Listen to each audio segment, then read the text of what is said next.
Hey, welcome to Coaching Success Radio. And today I am really excited about the program because I get to introduce you to my friend Tsufit. As I build my coaching business, I want to know how to effectively serve clients and make more money doing it. This podcast will pull back the curtain to reveal exactly how successful coaches are building their empires. Join me as I engage with top coaches from all over the world to discover their secrets. No theatrics and no theory, just real life strategy. My name is William Winterton, and this is Coaching Success Radio. So about 2 months ago, I get a Facebook message from this woman named Tsufit, who I've never heard of before, don't know anything about her, and she just messages me and asks if I know who Vicki Winterton is. Now, Vicki shares my last name, but other than that, there's not a whole lot of relationship. I don't know anything about her, except that apparently she's a coach and has some successful business across the world, and that's pretty much it. So I told Tsufit, no, I'd never heard of her, but thank you. And I tried to reach out and connect to Vicki. Haven't heard anything back, but Vicki, if you're listening, love to connect with you, see what you're up to. It'd be kind of fun. Anyway, Tsufit said that she had heard about the podcast here, Coaching Success Radio, and was interested in joining me for a conversation at some point and wanted to know if I'd be interested in having her. And I said, sure, send over some information about yourself. Let's talk. Let's see if this is a good fit. So she sends over this bio. And when I got it, the first thing I thought of was like, why in the world does she need to qualify herself to me to be on this show? I'm looking at this thing, and the amount of stuff that she has done in her life is amazing. And the amount of value that she could potentially bring to this audience, I'm thinking is like just outstanding. So I reached back to her right away. I said, of course you can come on the program. I'd love to have you on.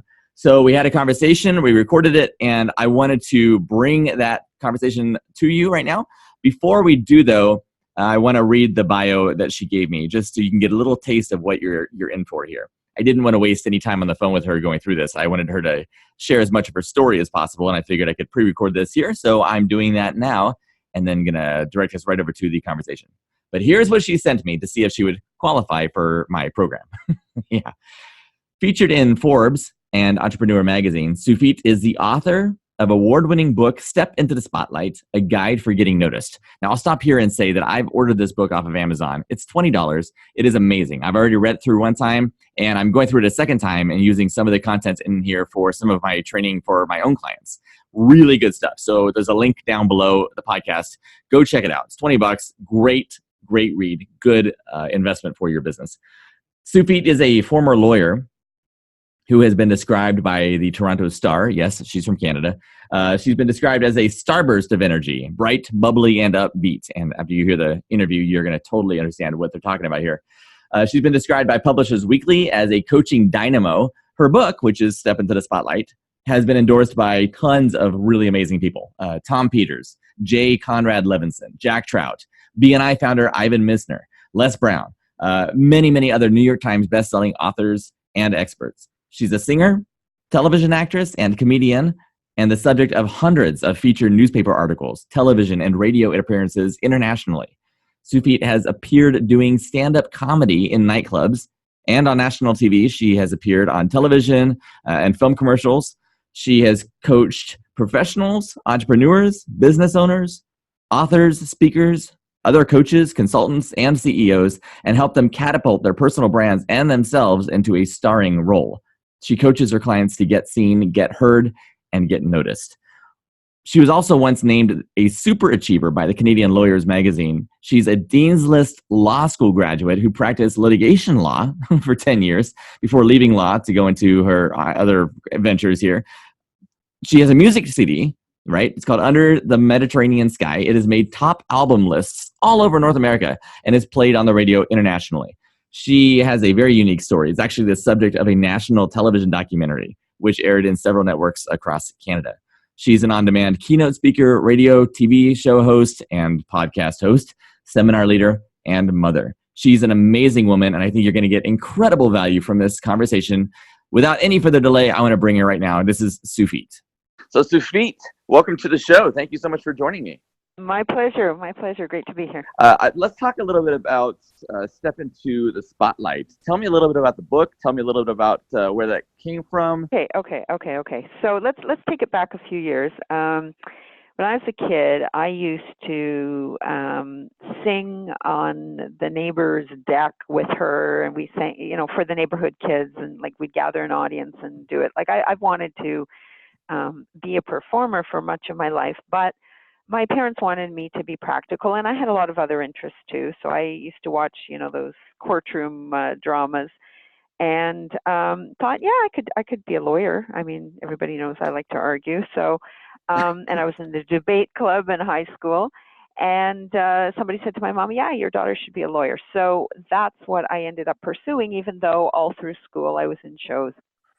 Became a lawyer, litigation lawyer. They're the ones that go to court and argue. Most lawyers actually don't. They sit at a desk and, do corporate-y things or real estate-y things, but we were the ones that actually went to court, and that's what people think of as a lawyer. So, as the actors of the legal profession. So Right, did right, right. that. Although the truth is, there's not really that much that goes on. I mean, they're not like trials, they're boring little motions. But anyway, we won't get into that. So I was a lawyer for 10 years. Popped out 4 baby girls in 4 years in a row. Basically, the oldest wasn't 4.5 when the baby was born, and the youngest, and there's 2 in between. So boom, boom, boom, boom. And, one day woke up like 10 years later, still a lawyer, and said, like, is that all there is? Like Peggy Lee in the song. So decided to leave the law, kept the kids, and decided to follow my dream of being a singer, an actress, and a comedian. I didn't know that was really part of the dream, but I always got the comedic roles whenever I did anything. So ended up doing, comedy on national TV. I was in a sitcom for 4 years. What else? Performed, put out a music CD, performed at folk festivals and different places like that. And but I had 4 babies and, a couple thousand CDs in my basement. So I thought, okay, I better get some of these out of here. And so learned how to market. And before you know it, my CD was making top album lists on radio around the world in the folk genre and the world music genre. And so people started asking me, well, how'd you do that? How'd you get all the, publicity in the newspaper? How'd you get people to buy your CD from home? So anyway, I started, when the kids were a little older, I thought, okay, I can either go back to work as a lawyer, or I can, do something more fun. And I did initially go back to work as a lawyer, but as soon as they realized that, who knows, there might be a 5th kid in another 9 months, because you see, I had my first baby 9 months to the day from when I joined the law firm. So I wasn't pregnant when I joined, but right away, had a baby 9 months later. So this is going to eventually answer your question about telling you about the book. So what happened was, they gave me notice like 2 weeks after my maternity leave. I worked another 9-10 months after that because, they gave me a long notice. But after that, I thought, what, do I really want to go back and do law, or do I want to try something else? And so eventually I started coaching people to follow their dreams and figure out what they wanted to do when they grow up. And a lot of times that was, they want to become entrepreneurs. So I started coaching them, and I realized that, it's not enough to have a great dream. You got to figure out how to make money doing it. And the way to do that is to step into the spotlight and get seen, get heard, get noticed, get known.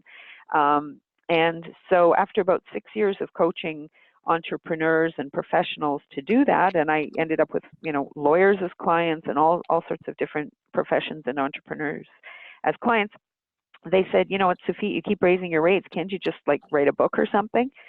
So I wrote this book. It's called Step into the Spotlight, a guide to getting noticed, which your listeners can check out if you go to spotlightbook.com. That will take you to Amazon so you can peek inside the book, spotlightbook.com. So wrote the book, and then spent the next few years promoting the book, which meant I went around speaking and went to conferences all over. And that brings us pretty much to today. The book launched a program, a 10-week program, and I've taught programs about how to write a book and all sorts of other fun stuff. Seriously, that's an incredibly full and exciting journey, and it's something that's super empowering to hear. And my gosh, it's fascinating to think how much one person can get done. And I mean, you're not even close to done yet. Something you're still No, I'm not. I'm not even close to done, thank you. But what's interesting too is my daughters grew up kind of seeing me doing this, right? In the they were there. Like when I was writing my book, I was kind of chained to my desk for God knows how long, and they would like bring me food. Right. food and water, because I really literally did not. I mean, I'm not joking. They brought me plates to the desk. I did not leave, not at the beginning, but towards the end when I said, I want to get this done. Right. And so I involved them. So, for example, I went to a lot of business conferences and music conferences in the beginning, because in the beginning I had my music CD. And every time I went to a conference, I would take one daughter with me to the conference. And usually it was the only kid at the whole conference, right? But I would always take one kid. And I remember when I took my eldest daughter to a music conference, she was like 8 at the time. I introduced her to everybody as my manager, right? So she really got a thrill out of that. And for years, actually, I did consult her about things, because she's my eldest daughter. I'm the eldest also in my family. And so, to this day, we joke about how she was my manager. I had, one of my other daughters was outside playing, and she got sent in for some reason. She was upset about it. I said, come help me with my shipping. So she became my shipping manager, right? So I really involved the kids in the business. And now one of my daughters is actually doing what I'm doing, and she's, being interviewed on podcasts, and she's got articles written about her, and she's coaching people, and she's, commanding large sums of money for her expertise, which is something she kind of absorbed. She tells the story of how she would listen on the other side of the door, because, when you have 4 kids, you either get somebody to take them out for ice cream when you're doing, radio interviews or whatever it is, or talking to clients, or I would put this sign on the back of my door. I'm on a radio interview, or I'm with a client or whatever. And one of my daughters said she used to listen when I was with clients. She used to listen on the other side of the door and hear how I did it, or how I would make a sale or whatever. And that inspired her. And now I think she's probably better at making sales than I am. So that is cool. Which is awesome. Yeah, it is. It is. I would love to take some of the nuggets of wisdom that you have that you would share with somebody who's doing this and maybe a little hesitant to step into their greatness and into the spotlight. What are some things that you coach people on and coach people through? Well, it's interesting, because coaches are probably some of the, how do I say this when I know your audience are coaches? As composed of coaches. Oh, they can take it. Okay, Coachy Coacherson, are you ready for this? Okay. Most coaches will introduce themselves as, hey, I'm a life coach. Hey, I'm a business coach. Hey, if you want to, make a transition in your life, you want to break through the barrier. I mean, they say the same old crap that everybody else is saying, right? And what I've always taught my clients, whether they're coaches or speakers or whatever it is, if anyone else can say it, if what you're about to say could come out of anyone else's mouth but yours, don't be saying it, right? It means it's boring. It means it's generic. It means that you don't stand out. A lot of coaches are very afraid of standing out, because a lot of coaches spend a lot of time amassing tons of credentials after their name. Speakers do this too, but especially coaches. They take this coaching course and that coaching course, and they become very adept at coaching. I believe that coaches are making a huge mistake when they think that, or I know that coaches are taught this, that all the answers reside within the client. Okay, now maybe some of the stuff resides within the client, but I prefer the like a sports coach, the thinking of a coach a little bit more along those lines. Yeah, the sports coach is going to bring stuff out of the client or the player, but the sports coach is also going to add from outside, be also a mentor, be also an advisor. And advice is like a 4-letter word to coaches, right? You're not supposed to do it. You're not supposed to advise your client. You're not supposed to tell your client what to do. I tell my clients what to do all the time, and they love it, and they come back for more, right? And the interesting thing is, I have no credentials to be a coach. None. The only credentials I have are 17, 18, however many years I've been doing this, of satisfied clients, of endorsements or whatever. That's the only thing I have. I don't have, I have a law degree, yes. But what's that got to do with coaching, right? I don't have any credentials, and yet all these credentialed clients, whether they're coaching credentials or they've got master's degrees and PhDs and all, whatever they've got all these credentials, and they come to me because they don't know how to attract people to what it is that they do. So the answer to your question is, coaches have to make strong choices. I remember when I was an actress reading a book called Audition by Michael Shurtleff, and he said the same thing to actors. Make a strong choice. If you're going to play a character make a choice about what that character's background is, or play the person differently, not the way it's written, but make one small choice that's different than what's expected. So, for example, I was at a coaching conference. I spoke at an add-on day to the ICF conference. So it was the day after there was another conference. Put on by a woman who shares your last name, a wonderful woman, Vicki Winterton. And I had, I was delighted to share the stage with people like Michael Gerber, who wrote the E-Myth, and other people. And the day before, I met probably 1,000 coaches, and every single one of them introduced themselves in almost the same way. And to me, they were, generic, what Dan Kennedy, who's one of my marketing mentors, calls, they were interchangeable commodities, right? Right. And I met one coach who said that she coaches aggressive bosses, or people who are told that they're aggressive. And that actually stood out for me. Interesting. Because it's not something you would label somebody as. Because it's not something that everybody would say. Not flattering. Yeah. Exactly. It's not flattering. Nobody wants to think of themselves as, aggressive. I think there was another word she used. Maybe even it was abusive. I don't think it was abusive. But anyway, whatever it is, people who have been identified a certain way. I had a person in my LinkedIn group who taught, he wasn't necessarily a coach. I don't know what he called himself, but he taught a program for anger management for physicians. Okay, that's particular in two ways. One, it's particular in terms of who the audience is. And two, it's particular in terms of what the topic is, right? You've got to have one of those two, or preferably both. And if you do that, you'll see that it's much more easy for people to find you. I read somewhere there's a psychologist, which, could just as easily be a coach, who coaches the inmates who fall in love. Prison guards who fall in love with inmates, or people at large who fall in love with inmates. Okay, now that's not something you're going to run into every day. If you go to BNI or your local Chamber of Commerce and you say that's right. what you do, you're probably not going to have 10 people run up to you at the end of the thing, right? But if you're internationally known that way, I have a client who took my Spotlight 101 course, which is a foundational 10-week program about how to step into the spotlight.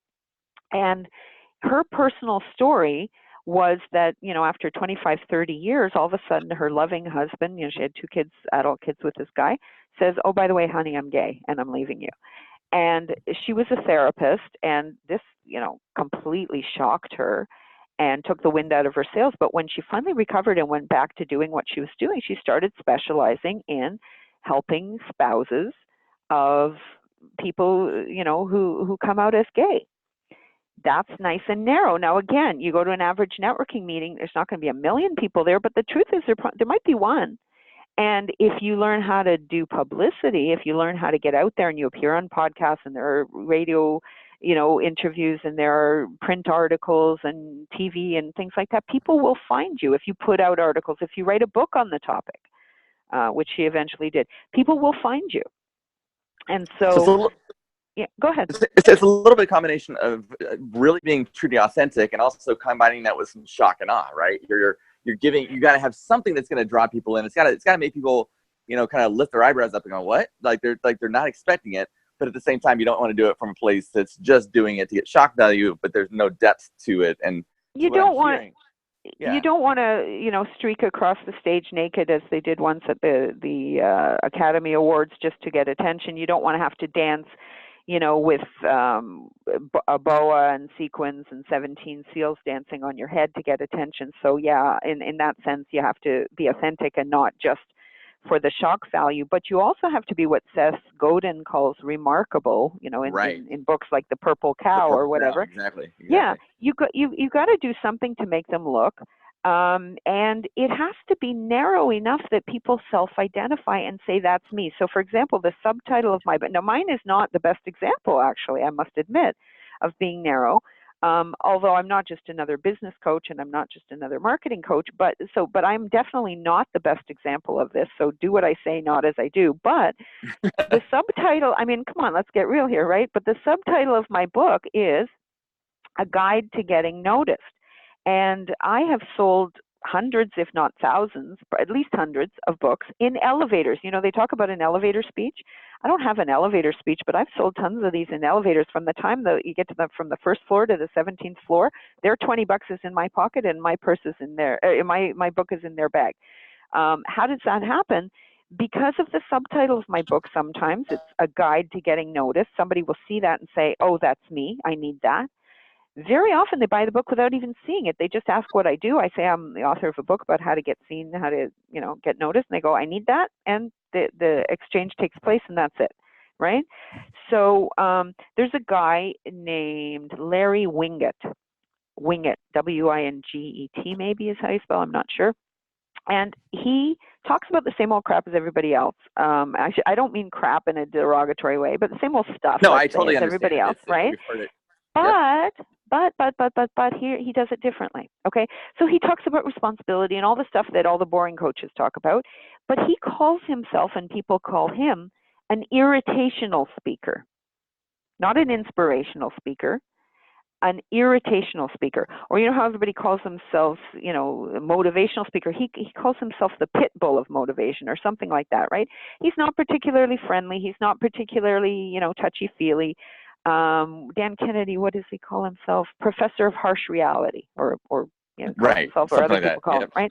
It's something to make him stand out. And the brand is, just like Don Rickles back in the day was, like insulting people to get noticed amongst all the other comedians. So that works for Larry Winget. So he's popular as a speaker. He's popular as an author.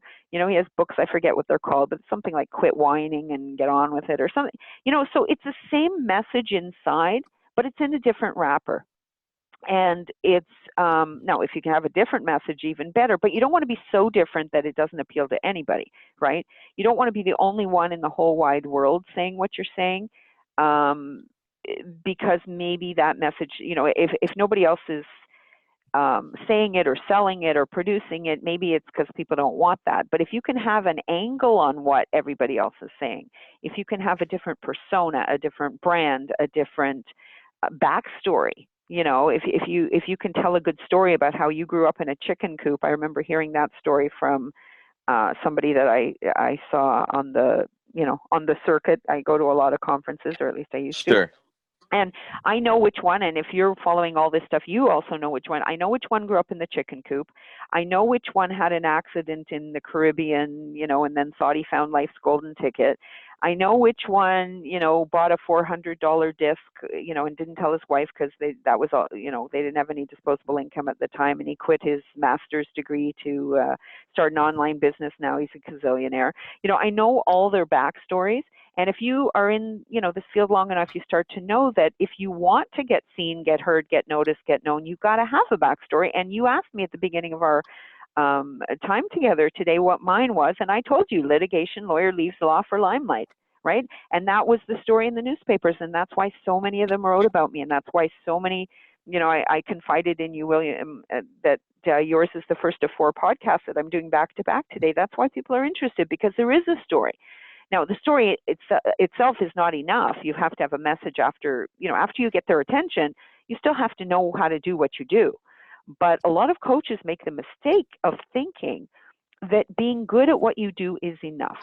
And I made that mistake when I was a lawyer, and I also made that mistake as a singer. I remember as a singer, singing at, little clubs, little cafes. And I remember one in particular where I got on stage and sang my pretty little songs, and I'm a good singer, so I thought that should be enough, right? But there weren't that many people there. And afterwards, the owner of the club said to me, Tsufit, bring your own audience, bring your own fans, right? And that was the first time it occurred to me, maybe being a good singer isn't enough. And the truth is, you know what? Now the singers who get booked are the ones that can bring, bums in seats, as they say. They can bring in an audience, right? And the people who get book contracts with the, New York publishers, which is harder than ever to get, I think, although it's easier than ever to publish a book on your own now. But the ones who actually get the big houses behind them are not the ones who write the best books. In fact, I say that, you could put a brick between 2 covers. And if you have good endorsements on the back and a good cover on the front and you have a following, that's really all you need.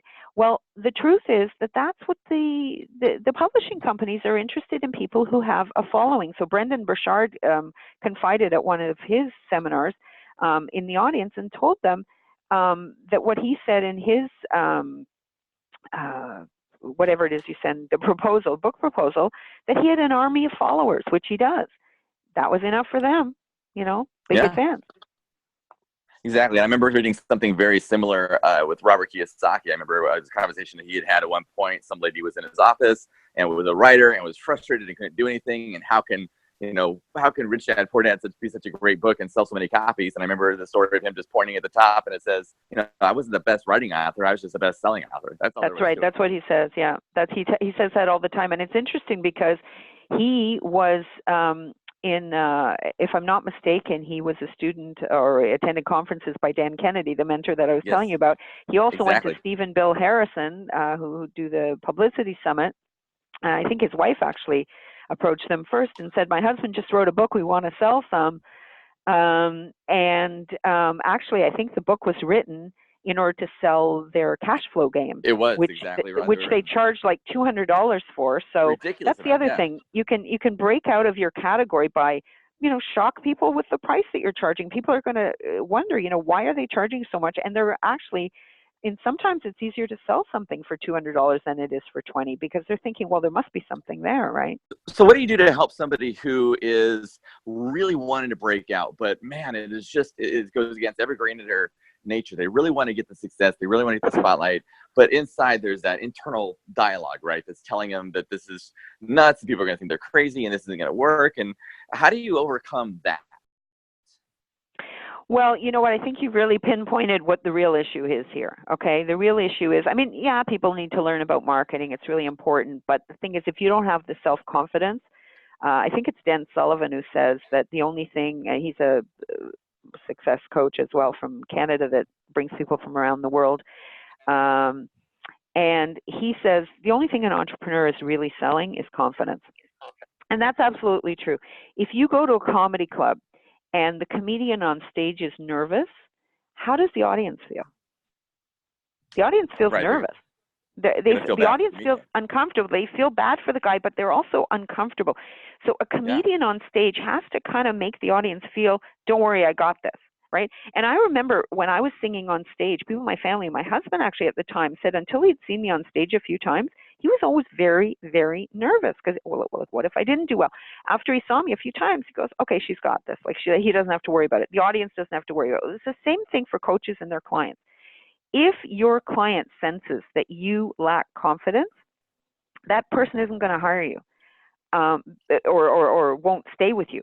Because what a coach is really saying is, don't worry, I got this, right? I have you. I'm holding you in the palm of my hand. I'm creating a space for you. So if you don't naturally feel that way, I won't say don't be a coach because, I know that's what you want to do. You have to really dig deep and ask yourself, why am I doing this? And am I making it about me? Very often when people are shy, they're making it about themselves. They're self-conscious about themselves. If you're really, truly trying to help people, and in an emergency, somebody's, dying on the side of the road, right? Are you going to worry about what you're wearing or how well you speak, or are you just going to try to save that person, right? If, the people commonly use the analogy of, if you had the cure for cancer, would you be shy about, pushing that on somebody who you could help, right? People are shy about sales. They're shy about, making offers. But if you had something that you thought, oh my God, you're going to make this person's life so much better as a result, you wouldn't really be thinking about it. The same thing when you're being interviewed, right? I could be right now worried about how do I sound? Do I sound professional? Do I sound good? Am I saying smart stuff? All that stuff. Or I could be thinking, how can I help his listeners, right? How can I help the coaches who are listening to this podcast? And if I focus on that instead of focusing on me and how I come off, all the nervousness goes away and it's replaced by confidence. And the other thing is back to what we were discussing earlier about, being narrow in particular and how you start. One thing I often do with clients is when I first work with a client, I mean, I don't do VIP one-on-one so much anymore as when I first started. Now I do a lot more group, and they take my online programs. But when I'm doing VIP or I'm one-on-one with somebody, I'll start out by asking their story, right? Like, where'd you grow up? So one of my clients, I asked her story, and she grew up on a tomato farm. And when she was a kid, she used to help her dad pick tomatoes, and then she would go take them to market with him. And now she had a speaking bureau. She wasn't a professional speaker herself, and she had to do a speech for professional speakers, and she was really nervous about it because she wasn't a speaker. And she said, I'm going to be dry and boring. And when she did her speech for me, she was right. She was dry and boring. But when I found out she grew up on a tomato farm, I said to her, look, tomatoes are colorful, right? Why don't we use that as an analogy for speakers? And we did, and we talked about how some speakers are still seedlings, right? They're not ready. And others are just still green and they're not ready for market. And others are ripe and plump and juicy and ready for market, right? And others are just plain rotten, like rotten tomatoes. So when she used that analogy, when she did her speech for professional speakers, there was a lineup of people waiting to speak to her afterwards. So that's an example of how you take your personal story. I'll just give you one more quick example. Another client who was selling, thank you. I'm going to do it anyway, whether you say to or not, but thanks for that. No worries. I'm on a roll here. So another client, and she had like a graphic design firm, and she did websites, she did brochures, she did books, she did, whatever people needed, right? And I said to her, first of all, there's nobody who doesn't have a brother-in-law or a kid who can do the graphics for them. So, or a website for them. So saying that, you might as well stay home. Stay home and eat Twinkies is what I told her. But this book thing, I think we've got something there. So she changed the name of her business from blah, blah, blah creative to wemakebooks.ca or com, whatever it was. And she even made a plaque for her. She even had a bricks and mortar location. She made a plaque that said that and focused only on books, number one. Okay, so that's good. She got narrow, which is what we discussed earlier. But then we needed a story. And so when I interviewed her, I said, well, tell me about when you grew up, right? Because there's always good stuff there, right? She said, well, actually, Tsufit, I grew up in the Swiss Alps. At the top of a mountain in a 600-year-old farmhouse. Okay, so already I'm seeing color. Like you want to visualize what the person is saying. You want to use words as paintbrushes. And then she told me she loved to read, but the library was all the way down in the valley, right? And she lived at the top. But she would go down the valley to the library, and she would get out her favorite book. And I said, wouldn't it be cool if we said your favorite book was Heidi, right? Because she's in the Swiss Alps, and there was another reason. Her name, my client's name, was Heidi. So, and she said, well, Tsufit, actually it was.